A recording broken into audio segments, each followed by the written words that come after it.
Howdy, Bob Brown again. So today I'm going to ask the question, why do we even have technique? Or what is technique? Well, it's a way to try to beat someone who's stronger than you. Because quite frankly, what's the purpose of technique if you just got enough strength to go this way? I mean, if you can just grab a guy's hand and go this way, what do you even need technique for?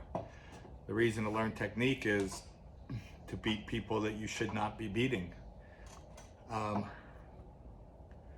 Which is, when I first got started, I lost to a guy at a tournament, and at the practice table, I lost in a tournament, and then on a practice table, a guy wanted to arm wrestle me, and he just took me right down. And he's like, use back pressure, and I didn't know what back pressure was. And I slowed him down. He's like, no, just pull back as hard as you can. Don't even worry about going sideways.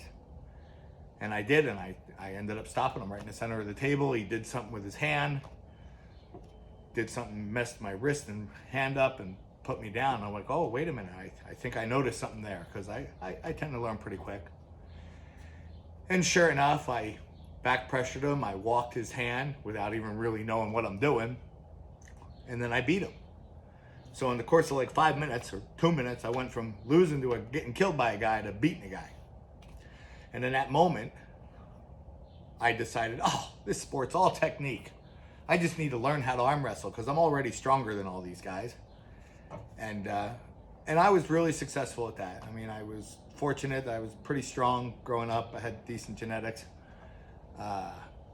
And learning the technique made me pretty successful pretty quickly. And just as I was kind of trying to decide, all right, now I need to get freaking strong.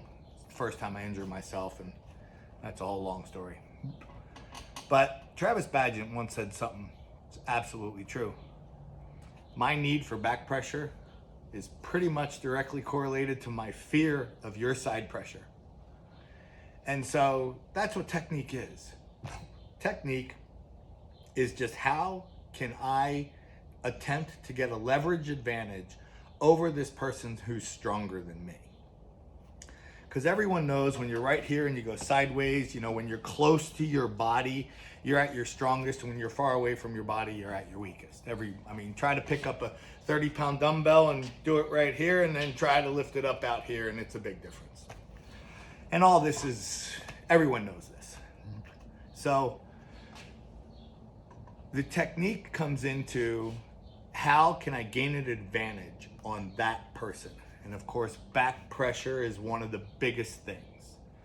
Okay, if a top roller or back pressure guy is going against a side pressure guy, and notice I didn't necessarily say top roller and hooker there. The back pressure guy is afraid of the side pressure guy going this way. So he's trying to get an advantage, okay? And he can get an advantage on the arm, or if it can happen to get the guy's wrist go back, he can get an advantage on the hand and wrist, which then magnifies the pressure on the arm. So then you got two guys who know this. Now you got two top rollers going against each other. And all of a sudden, the weak link became the hand, And now in order for me to out back pressure you, I'm not dragging against your arm per se. I'm dragging against your hand. I'm trying to win a hand-wrist battle. I know lots of guys that have had more back pressure than me, but because my hand was stronger, as they back pressured, they buckled their own wrist because I had the hand to just control it and then go sideways. So technique comes down to how do we gain these leverages? Well, everyone knows back pressure, okay? Everyone knows grab higher, okay? But when you're grabbing higher, the joint that you're trying to get leverage on generally is the elbow joint. You grab higher, you can pull this leverage down. Well, if you can create enough pressure, you're also creating pressure on this wrist joint. So now we're going for height and to get pressure against this wrist joint. Well, the easiest way to do that is basically through the pinky, because grab a dumbbell, do a wrist curl, and you'll notice that your hand turns this direction because we all wrist curl from the pinky. Generally, everyone does. So I can drop my knuckles, back pressure against that pinky, which will then get the wrist to go, which will then get the arm to go. Okay? Always chase height, always follow the pinky, generally speaking. Okay? Height can be gained like this. Height can be gained in a hook like this. I'm still getting height on the arm.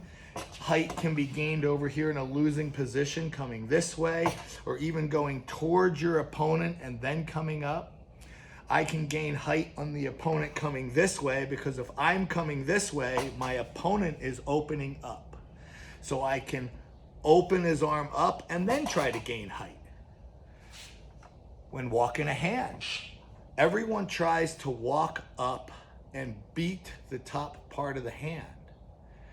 Well, the knowledgeable ones know you're not trying to beat the top part of the hand, you're trying to climb a thumb. You're trying to get higher on a person's thumb, not necessarily get higher up on their fingers. Now, you're going to probably end up higher on their fingers by getting higher on their thumb, but that's not the direct thought. I used to walk fingers like this. And then I watched Ray Patton against me the first time walk like this, come this way. And it hit me in that moment, he's climbing my thumb. He's gaining height. He's gaining height. He's gaining height. He's gaining height of this leverage point against the guy's hand. He's gaining height. All these things. Always look for height. Always look for the pinky and climb the thumb. Everyone in a top roller against the hooker, man, they're running to the back of the pad because they want to gain that, okay? But now they want to gain height. So they could simply rock back and gain so much height, or slide their elbow forward and gain height. So there's lots of ways to gain height, no matter where you're at on the table. If there's a match that's just stalled, in other words, two guys in a hook are just banging against each other, two top rollers are just banging against each other, the good arm wrestlers, the ones who really understand the concept of gaining height, watch how they walk a hand and watch where their elbow goes.